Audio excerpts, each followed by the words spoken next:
children, again welcome to my class. Today we will continue the part 3 of lesson 4, The Treasure Within, which has been taken from class 8th English from the book It So Happened. So let's continue our part 3. From here, we went to meet the principal of the college. मैंने आपको अपने part 2 में बताया था कि किस तरीके से हाफिज़ कॉन्ट्रैक्टर अपने जीजा जी के ऑफिस को ज्वाइन करते हैं और वहाँ पर उनकी स्किल को देखते हुए उनके बहन के जो हस्बैंड होते हैं, इट मीन्स उनके जीजा जी, वो उन्हें सजेस्ट करते हैं कि तुम्हें आर्किटेक्चर कॉलेज में एडमिशन ले लेना चाहिए। इसी कड़ी में वो आगे जाते हैं प्रिंसिपल से मिलने के लिए। देखते हैं आगे क्या होता है। The principal warn me, I will allow you to take part in the entrance exam, but if you do not do well, I will not allow you to join. क्या कहा उन्होंने कि उन्होंने मुझे वार्निंग दी कि तुम्हें एडमिशन ऐसे ही नहीं मिलेगा। First you have to face the entrance exam and on your entrance exam if you will fail I will not give you admission. तुम्हें एक प्रवेश परीक्षा देनी होगी, एंट्रेंस एग्ज़ाम देना होगा। यदि तुम उसमें पास नहीं हो पाते हो तो तुम इस कॉलेज को ज्वाइन नहीं कर पाते हो। I got an A+ in the entrance exam and from that day it was a cake walk. और जैसे ही एंट्रेंस एग्ज़ाम मेरा लिया गया, बिना किसी तैयारी के मैंने उसमें A+ स्कोर किया और उस दिन के बाद से आर्किटेक्चर की दुनिया में मेरे सारे रास्ते खुल गए। I had never made a plan, मैंने कभी किसी तरीके का कोई प्लान नहीं बनाया। But I knew how something looked like from the top, लेकिन मैं ये जानता था कि जब सफलता हमें मिल जाती है और हम टॉप पर पहुंच जाते हैं तो उस जगह से कोई भी वस्तु किस प्रकार की दिखाई देती है या हमारे जीवन में क्या परिवर्तन होते हैं। I had never known what a section was, मुझे बिल्कुल नहीं पता था कि सेक्शन क्या होते हैं, ढांचे क्या होते हैं। But I knew if you cut a plan what it would be look like, लेकिन मुझे ये पता था कि यदि आप किसी प्लान को काटेंगे तो वो कैसा दिखाई देगा। I stood first class, first thought out, दो आउट आफ्टर दैट। मैं उस समय के बाद से हमेशा फर्स्ट क्लास पास होता चला गया। I believe that all this understanding come from that use to play and do during school. और मेरा मानना था कि जो कुछ मैं खेला करता था, स्कूल में किया करता था, उससे ही यह मुझे सारी बातें समझ में आई हैं।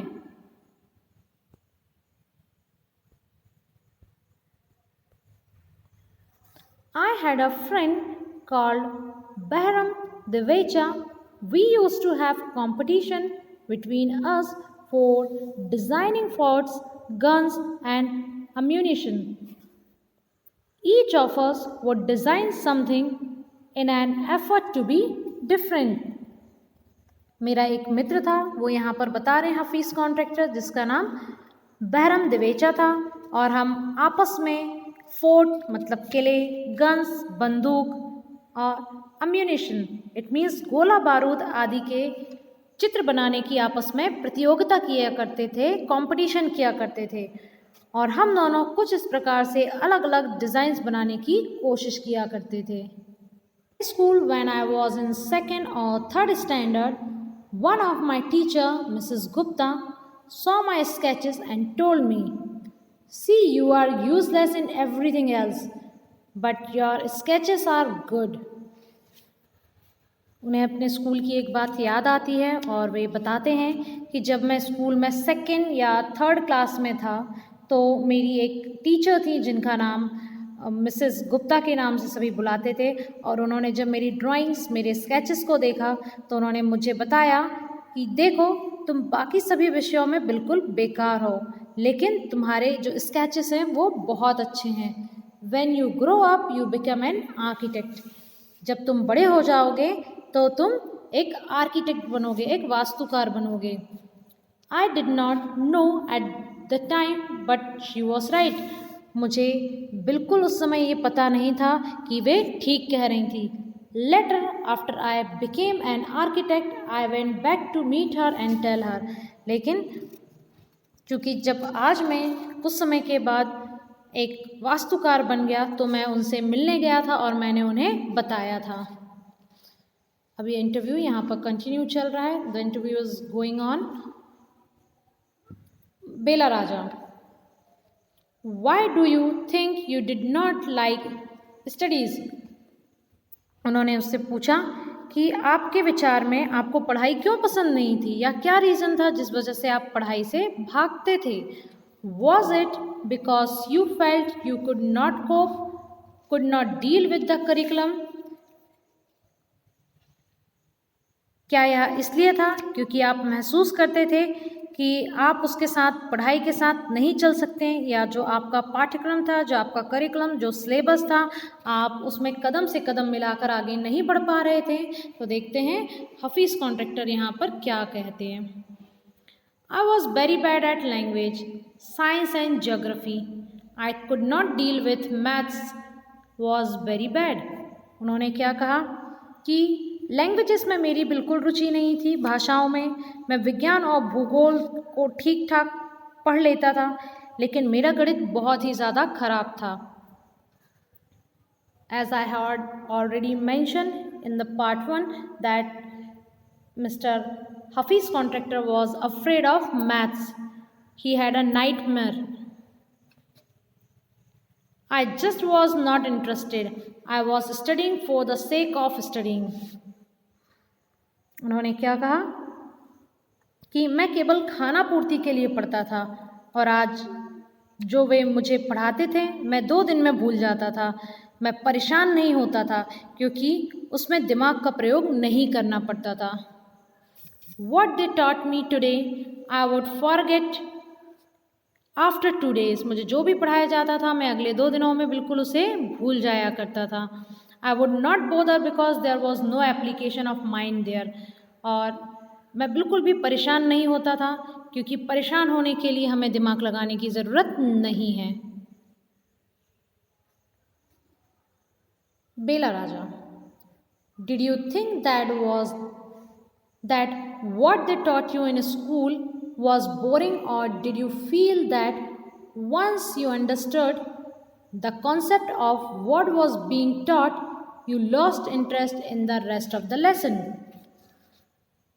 यहाँ पर बेला राजा बार बार जानने की कोशिश कर रही हैं कि हफीज़ कॉन्ट्रैक्टर जो आज इतने टॉप के आर्किटेक्ट के रूप में जाने जाते हैं, वे अपने स्कूली दिनों में, शुरुआती दिनों में पढ़ाई को लेकर ऐसा क्यों सोचते थे। तो यहाँ फिर से इसी कड़ी में वे उससे एक सवाल पूछती हैं, क्या आप सोचते थे कि जो कुछ वे स्कूल में टीचर्स पढ़ाते हैं वह बहुत ज़्यादा बोरिंग है, या क्या आप यह महसूस करते हो कि जो कुछ पढ़ाया जा रहा है उसकी धारणा को समझने में या बचे हुए पाठ में आपकी रुचि समाप्त हो जाएगी, या आपको इंटरेस्ट नहीं था? तो हाफिज़ कॉन्ट्रैक्टर क्या कहते हैं, आइए जानते हैं।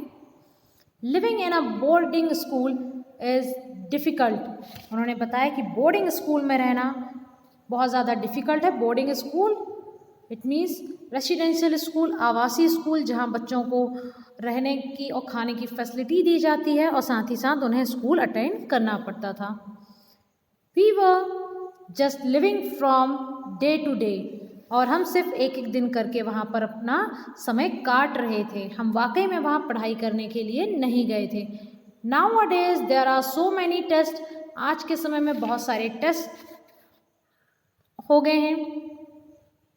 Back then whenever we had test we use to just copy. और पुराने समय में जब हमारा टेस्ट लिया जाता था तो हम केवल नकल किया करते थे। The teacher thought that we had done our work. और टीचर को लगता था कि हमने हमारा काम बहुत अच्छे से कर लिया है। Bela Raja, there is a contention that giftedness and learning disabilities go hand in hand. Do you think this applies to you? बेला राजा यहाँ पर कह रही हैं कि एक मान्यता है, ऐसा माना जाता है कि प्रतिभा और सीखने की अयोग्यता के साथ साथ पाई जाती है। क्या यह आपके विचार में आप पर भी लागू होती है? तो हफीज़ कॉन्ट्रैक्टर क्या कहते हैं? Well, take some students from my class. उन्होंने कहा कि मेरे क्लास के अब कुछ लोगों को ही ले लीजिए, बच्चों को ही ले लीजिए। Those who always stood first और second are today doing very ordinary jobs. उन्होंने क्या कहा कि मेरी क्लास के ऐसे बहुत से बच्चे थे जो हमेशा क्लास में फर्स्ट और सेकेंड ही आते थे, लेकिन आज क्या कर रहे हैं? वे आज एक साधारण सा धंधा, एक बिजनेस कर रहे हैं और उनका नाम मेरी तरह टॉप में नहीं है। बेला राजा, I have come across the situation in so many different places where people tell me that their class toppers are doing very ordinary today. यहाँ पर बेला राजा ने क्या कहा कि यह स्थिति काफ़ी अलग अलग जगहों पर मेरे दिमाग में भी ये बात आई थी और बहुत सारी ऐसी जगहों को मैं जानती हूँ जहाँ लोग मुझे बताते हैं कि उनकी कक्षा में फर्स्ट और सेकेंड आने वाले लोग आज के समय में बहुत ही सामान्य जीवन जी रहे हैं। Hafeez Contractor, in school I think living our lives they made us street smart. Hafeez Contractor ने कहा कि स्कूल में मेरा विचार है यहाँ पर बिताए गए जीवन ने हमें गलियों में घूमने वाला क्या बना दिया है? घुमक्कड़ बना दिया है। I have learn more by doing what I did on my own. यहाँ पर उन्होंने बताया कि शैक्षणिक प्रणाली ने जो कुछ मुझे सिखाया हो उससे अधिक मैंने खुद से करके सीखा है। मैंने खुद से ज़्यादा एक्सपेरिमेंट किए हैं। Raja, that is because the personality and skills were there. Bela Raja ने कहा कि ऐसा आप इसलिए कर पाए हैं क्योंकि वहाँ व्यक्तित्व और योग्यता है। आपके अंदर एक अलग पर्सनैलिटी थी और आपके अंदर कुछ क्वालिटीज़ अलग से थी। You were able to find expression in a manner you were comfortable with and you defied every rule so that nobody would stop you from doing what you needed to do. उन्होंने क्या कहा कि आपने उस प्रकार की अपने काम को, अपनी बातों को एक्सप्रेस करने के लिए आपको अवसर मिले जो आपके लिए आसान थे और आपने पुराने नियमों का उल्लंघन किया। उन्हें आपने चुनौती दी। कोई भी वह काम करने से आपको नहीं रोक सकता था जो आप करना चाहते थे। Hafeez contractor, I was more interested in other things. मैं और भी दूसरी चीज़ों में रुचि रखता था। For example, while in class I started raining outside. उन्होंने क्या बताया कि उदाहरण के तौर पर जब कक्षा में मेरे होते हुए बाहर बारिश होने लग जाती थी तो मैं बहते हुए पानी के बारे में और उसे रोकने के लिए बांध कैसे बनाया जाए ये सोचा करता था।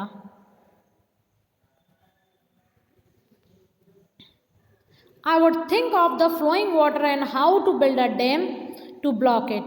I would to be thinking about the flow of water within the dam and how much of water the dam would be able to hold. That was my interest for the day. उन्होंने बताया कि किस तरीके से मैं ये सोचा करता था गिरती हुई बारिश को देख करके, पानी के बहाव को देख करके कि बांध के भीतर पानी के बहाव और बांध कितने पानी को संभाल सकता है।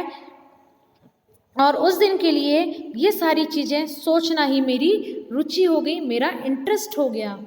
When students lost button while playing or fighting, they would come running to me and I would cut a button for them from chalk using a blade. क्या बता रहे हैं यहाँ पर कि खेलते खेलते या लड़ते समय मेरे दोस्तों का जब कोई बटन टूट जाता था या खो जाता था तो वे दौड़ते हुए मेरे पास आते थे और मैं ब्लेड का प्रयोग करके कैसे चौक से ही बटन बना दिया करता था। Discipline in the school was very important and no student could afford to have a button missing. और हमारे स्कूल में इतना अधिक अनुशासन होता था, अनुशासन का इतना अधिक मूल्य होता था कि कोई भी बच्चा या विद्यार्थी बिना बटन को लगाए हुए क्लास में या स्कूल में प्रवेश नहीं कर पाता था। तो बच्चे डर के मारे मेरे पास आते थे और मैं मेरी क्रिएटिविटी से उन बच्चों के लिए चॉक के बटन बना करके दिया करता था। The student would get past dinner with a full neat uniform and after that it did not matter.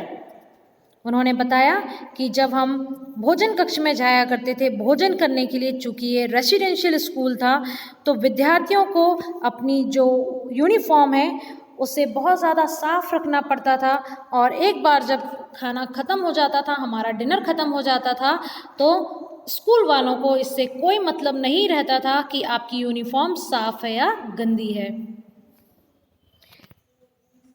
Bela Raja. Coming to the present, how do you decide as to what kind of structure you want to give a client? और बेला राजा उनसे पूछ रही हैं कि वर्तमान समय में आते हैं, किस प्रकार आप फैसला करते हैं कि किस ग्राहक को किस प्रकार का स्ट्रक्चर या स्केच बना करके आपको देना है। इट मीन्स बेला राजा जानना चाहती हैं कि आज जब आप काम करते हैं तो आप अपने कस्टमर, अपने क्लाइंट्स की मन की बातों को कैसे पहचान जाते हैं। Hafeez contractor. I look at the client's face, his clothes, the way he talks and pronounce, the way he eats, and I would know what his taste would be like. उन्होंने एक बहुत साधारण शब्दों में बताया कि मैं मेरे क्लाइंट के चेहरे को, उसके कपड़ों को, उनके बात करने के तरीक़ों से, उनके बोलने के, उच्चारण करने और खाना खाने के तरीक़ों को देखता हूँ और उससे मैं समझ जाता हूँ कि किस व्यक्ति की रुचि किस प्रकार की होगी। I can relate to people in a way that would be comfortable. मैं लोगों से उसी तरीके से मिलता था जिस तरीके से वे मुझसे मिल सकते थे या जिसमें वो कंफर्टेबल होते थे। I sketch very spontaneously on a paper on the spot. That paper I give to my people in the office. उन्होंने बताया कि मैं उनके बताने के ऊपर तुरंत ही कागज़ के ऊपर अपनी मर्जी से कोई भी स्केच बहुत कम समय में बना सकता था और उस कागज़ को मैं अपने ऑफिस में अपने लोगों को दे देता हूँ। Bela Raja. You do it instinctively. उन्होंने क्या बोला कि क्या यह काम आप बहुत सहजतापूर्वक कर लेते हैं। यहाँ देखिए उसका मीनिंग भी दिया है, इंस्टिंक्टिवली, नेचुरली, ठीक है, साधारण तरीके से, सहज तरीके से। Hafeez Contractor. Call it instinct, call it arithmetic, whatever, now it comes to me like mathematics. उन्होंने क्या कहा, आप इसे चाहे सहज कहें या स्वाभाविक कहें या अंकगणित कहें, या अब मेरे लिए एक गणित की तरह काम में आता है। Putting designs, construction, psychology and sociology together and making a sketch from all that is mathematics. उन्होंने बताया कि मैं किस तरीके से, अब जिस समय मैं अपने गणित से सबसे ज़्यादा डरता था, गणित जैसे विषय से मुझे सबसे ज़्यादा डर लगता था और उसके टेस्ट के बारे में सोचने मात्र से मुझे भयानक सपने आने शुरू हो जाते थे, आज मैं उसी गणित की सहायता से उस गणित को अपने मनोविज्ञान से और सोशियोलॉजी से कनेक्ट करके एक साथ रखकर आगे बढ़ता हूँ और उन्हीं सभी की मदद से गणित के कुछ स्केचेस बनाता हूँ जो मुझे आर्किटेक्ट में, मेजरमेंट में काम आते हैं। Here we almost come to a full circle where Mr. Contractor has derived his own interpretations of mathematics, taking it from a subject he hated to a subject he now loves dealing with. So at the end यहाँ पर क्या बताया जा रहा है कि हम यहाँ लगभग एक चक्कर लगा देते हैं कि मिस्टर कॉन्ट्रैक्टर जो गणित की अपनी गणित विषय को लेकर जिनकी अपनी एक निजी राय है और जो कहते हैं कि उनकी ये जो राय है उनके अनुभव से निकली है कि एक वो समय था जब वो गणित से घृणा करते थे और फाइनली उन्होंने अपने आप को इस मुकाम तक पहुंचा लिया है कि आज उन्होंने अपना जो प्रोफेशन चुना है, अपना जो व्यवसाय चुना है, उसमें गणित के अंतर्गत उन्हें सारे काम करने पड़ते हैं और आज उन्हें ये सारे काम बहुत ज़्यादा पसंद है। So I hope, dear student, you have understand the explanation. So please watch it and understanding. Thank you.